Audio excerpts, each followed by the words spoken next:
welcome back to another Hidden Gems of Italian Cuisine, where Eva picks an Italian recipe that is maybe not very famous, but deserves to be. Today, I think you're bending the rules a little bit here because my understanding is that you're gonna make pizza, and pizza's pretty famous, Eva. Let's say that the place where this is from, consider this dish being between, something in between of a focaccia and a pizza. So it's not a focaccia, but it's not a pizza, it's something in between. Well, before we get to the pizza slash focaccia you're gonna make, let's talk about where we're going today. What region of Italy? So today we are going in a region that we both love a lot.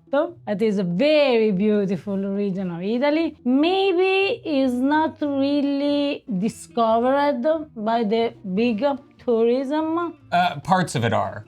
Yes, parts of it are really discovered. Yes, but a very, very small part, because all the rest, luckily, if I can say luckily, no, because as an Italian I can still go there and enjoy everything. So I'm talking about the region of Liguria. And it's obvious, everyone knows the Cinque Terre, the famous Cinque Terre. Amazing views, amazing panorama, but all Liguria is a very beautiful region. And as I discovered the first time you brought me to Genova, which we did in a video, I'll put a link up here, it has amazing food, surprising food, exciting food, food that I didn't expect, because most people, when they just think of the food from Genova, the only thing that they can think of is pesto. And they made a mistake, because this history of Genova as a city that at that time was maybe all the Liguria, because it was a very important city in all of Italy, in all the world.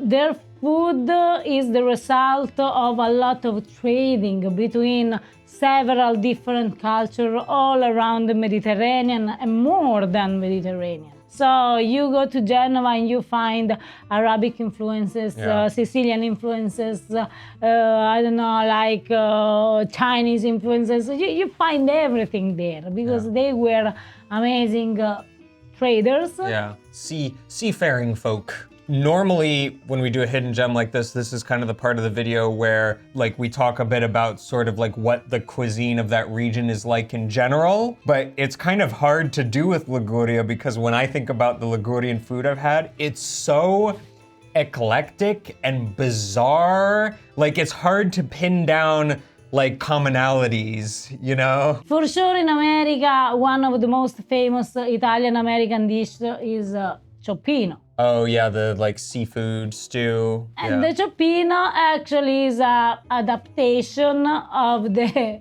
real cioppino that they make in Genova, which is the seafood stew that they make in Liguria. For sure, very famous, as we said, is the pesto. Very famous is the focaccia genovese. Yeah, those are the two big ones. Also, just like their olive oil is very Their olive oil famous, is amazing. Their olives, the olive taggiasche, they are very, very good. And then but other like kind of bizarre things out of left field, like the farinata, which we made a whole video about because we're obsessed with it. It's this chickpea-based flatbread, super amazing. And then also like other, for instance, there's a whole other kind of pesto, which is made out of like garlic and bread. It's a white pesto, it's amazing. And also, I'm sorry, the salsa di noci. So, Technically is a pesto. A nut-based pasta sauce. Yeah, so the food is very, very eclectic. When we went to Liguria together, I didn't have any pizza, but I guess today we're having Ligurian pizza. Pizza, I know you're gonna correct me.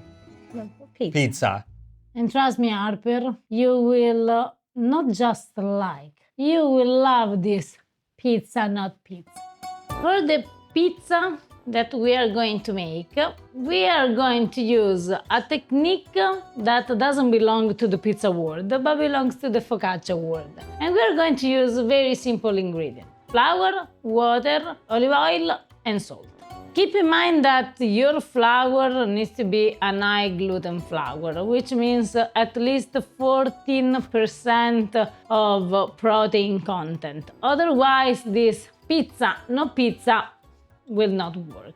In fact, it's so important that that's why this focaccia technique you're about to use was literally the example that we demonstrated the importance of protein in flour in this video. We start with adding all the flour, all the water and all the salt in the mixing bowl. We mix the dough with a hook until a rough dough starts to form. Then we add the olive oil and keep mixing at a low speed until the dough becomes smooth. And the last thing we need to do is work it a little bit with our hands.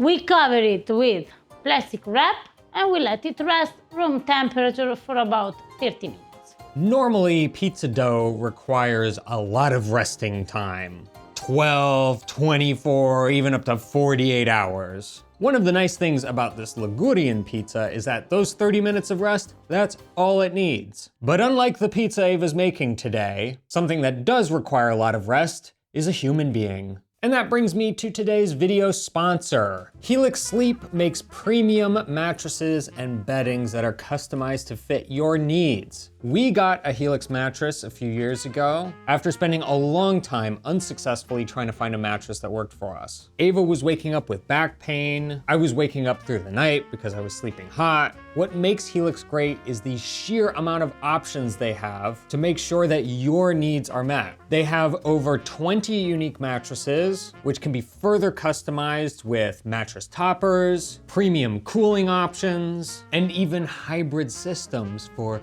two people who sleep next to each other. Whether you sleep on your back, on your stomach, on your side, if you like a firm mattress, a soft mattress, a medium mattress, Helix has you covered. When we switched to Helix, the difference was night and day. No pun intended. If you've been putting off getting a new mattress because it seems like a pain, there's no more need to make excuses because Helix has free shipping in the US. The mattress comes rolled up in a compact box. It's super easy to get into your bedroom. And if you're worried that after all that you have your new mattress, but if it's maybe not perfect for you, it'll be a real pain to return it. Nope, returns are easy, exchanges are seamless, and they give you 120 nights to try the mattress to make sure that it is perfect for you. Not only that, but every Helix mattress comes with a lifetime warranty. Visit helixsleep.com/pastagrammer to take advantage of their Memorial Day sale exclusive partner offer and get 27% off site-wide.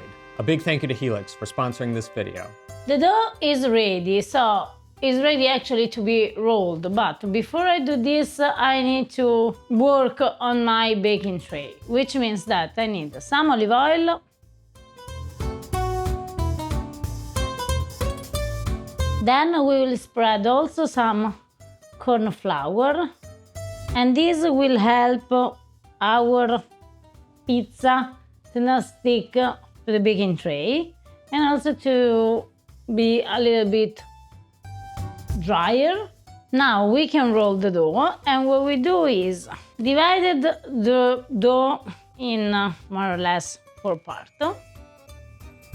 Keep the dough that you are not rolling closed into the plastic wrap because otherwise it will dry out too much. And then with a little bit of flour, we start to roll our dough. And we are going to use a rolling pin.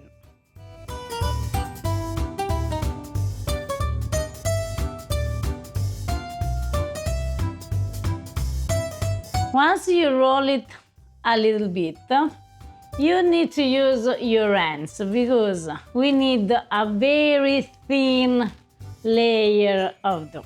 Now, in order to do this, you need the high protein flour. Otherwise, with the normal flour, you can't play like that. It will be all full of holes. That is what we don't want.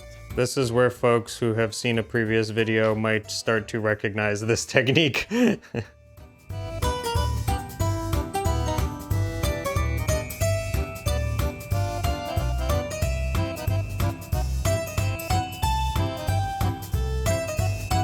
Every time I see you do this, it feels like magic. No, actually, it's easier than it looks. I've done it. It's not difficult. It's just the flour. You need the right flour. So what we need to do is place the dough into the baking tray.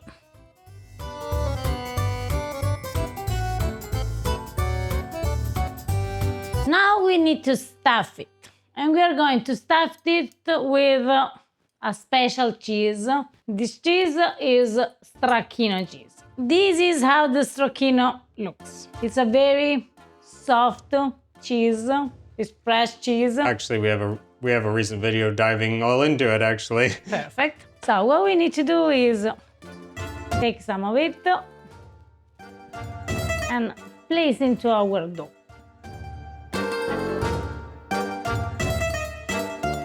And now we can roll our second piece of dough.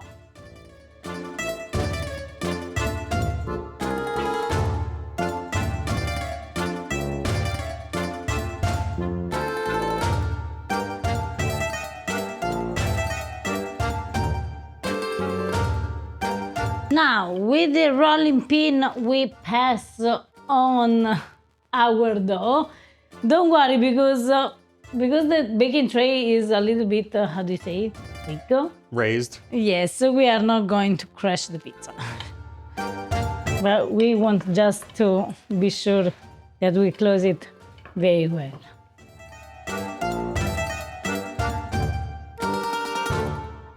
This is a very important step because we don't want air inside our pizza non pizza. We are not done yet because what we need to do is to put the toppings on our pizza. The first thing that we are going to put on top is tomato puree. But before we need to season with a little bit of olive oil and salt.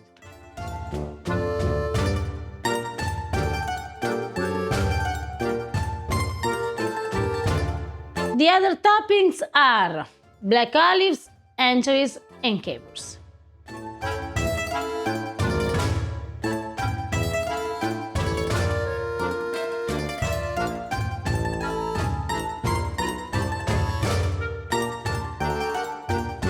Then we sprinkle some very good oregano, some extra olive oil, and we bake it for 7-8 minutes at 250 degrees Celsius. Maybe you are wondering what this dough is made for. I made a little bit more because once you try this pizza, you want more. So you can have more.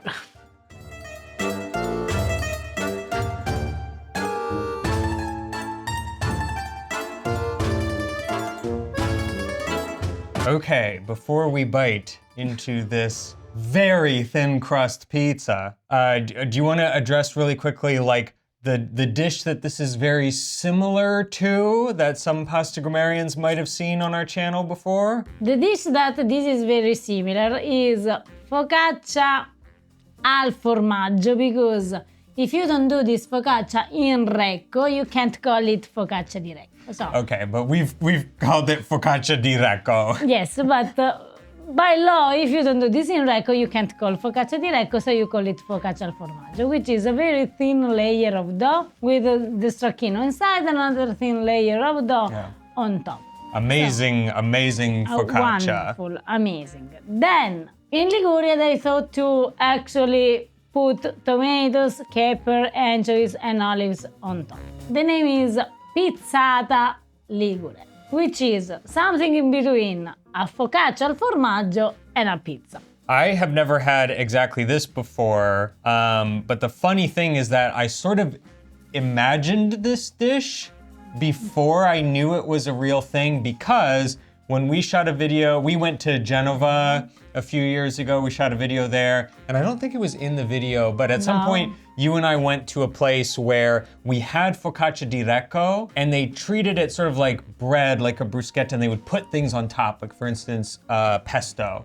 But that's a case where you're taking the already cooked focaccia di recco and maybe putting something on. And it was amazing. And I thought like, oh, it's like, it's almost like you could do a pizza or something with this. And then you were like, oh, actually there is like a real pizza where you actually cook ingredients on top of it. It's cool, I'm into it. It's pizza, but the cheese is inside It's the both. crust. Yeah. It's both. And actually it's very easy to make. Oh, so yeah. if you have, I don't know, like guests for dinner, you want to impress them, Yeah. or you don't have time to make pizza, but you want to do something very easy, very similar to pizza, you can do something like that because you don't need to wait until it rises. You don't have You don't to need to prepare do the day before. 12-hour, See. fridge rest, rising, yeah. Just use an high gluten flour Yeah. and do it because it's amazing. All right, Okay, let's dig in. Let's do. Buon Buon appetito. appetito. È buonissimo. He's speechless. Okay. That's one of the best pizzas I've ever had. I'm sorry, can you repeat though? That is one of the best pizzas I've ever had. I'm inclined to compare this to like Roman pizza, where they do a lot of, like you've made it before, the pizza rossa. That is, they're kind of the masters of like thin crust pizza. I'm sorry, they have been dethroned. There is a new emperor, and it's Liguria. Sorry. And this makes me laugh. It's because, better. This is amazing. This is If you never had, please take the less than 1 hour to do this because you will discover a new world of flavor and actually enjoyment. You can say enjoyment. You can definitely say enjoyment about this pizza. As I said, the only problem is that it's so thin and it's so good that you need more and more and more because you can't stop.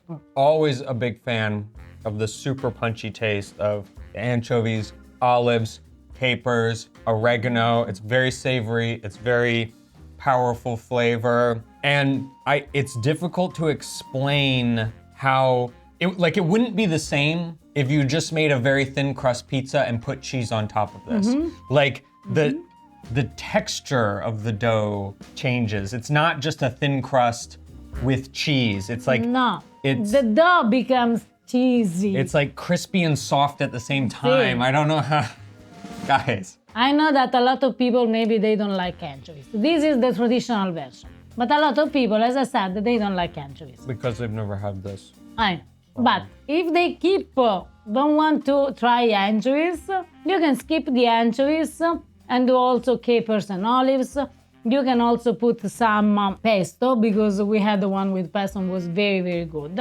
Just remember to not cook the pesto, so you put the pesto at the end. I went into this video thinking that this would be like a really interesting pizza. I didn't realize that it was gonna be just one of the best pizzas I've ever had. Which is not a pizza, by the way. I mean, technically not, but like, It's a pizzata. It has a name. let's be honest. It has a name because if you go to Genoa, you go to Liguria and ask for a pizza, they will serve you a pizza. So in order to have this, you need to ask for a pizzata. I don't care what it's called. I call it good. I call it good eating. And he's eating it all. So likely, as I said, I have another two I was pieces hoping of you would just sort of keep talking and... No. Unbelievable. Unbelievable. I promised my brother upstairs that I was gonna bring him some of this as soon as we were done here because I didn't know how much I want to eat all of this here right now. Oh, but we have the second one. I told you. Oh, okay. A few moments later. Dang, that is gone. That is gone. See. I think that's the best thing I've eaten this year so far. No. Can you think of anything that competes with it? I don't know. Yeah, we've eaten some good things this year. There are dishes in the Italian food that they are worth to try. But then you have those really hidden gem that once you try, you can't say no. You need to have in your life because you can't live without them. And this is one of those. Speaking of very thin doughs stuffed with things, Don, who is one of our gracious patrons over on Patreon, made this amazing puccia pugliese. It's a sort of panino.